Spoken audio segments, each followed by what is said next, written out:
Hey guys, in this video we're going to be looking at how to take an equation that's in standard form and be able to convert it into slope-intercept form.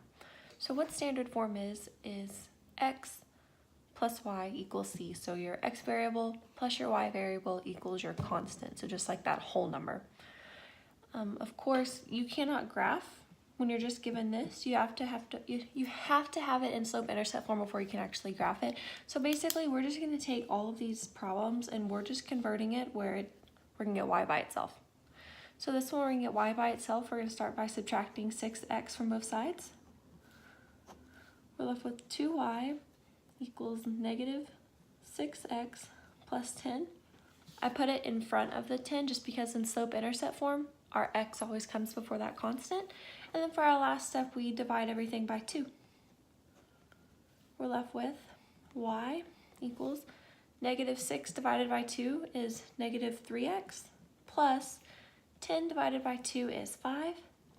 So these are the same thing, just this one is in slope-intercept form, this is in standard form. You cannot graph when you're given this. You can graph it when you're given this. Same thing for number 2. We're going to subtract x from both sides.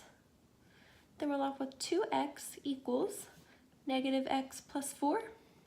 And lastly, we're going to divide everything by 2 again, which is going to give us y equals, when you divide an x by a number, it becomes just a 1 over 2 x, so negative 1/2 x plus 4 divided by 2 is 2. There you go. Let's look at one last example. Same thing, we're still just trying to get y all by itself. We're going to subtract 3x from both sides. We're left with 9y equals negative 3x minus 36. Now we're going to divide everything by 9.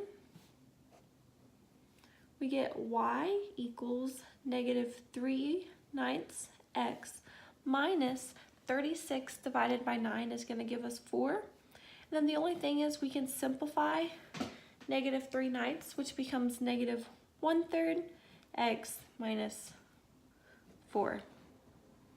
So these are pretty simple. Just all you have to know is when you have a standard form, in order to graph it, all you have to do is just get y by itself, and then that's just basic algebra right there.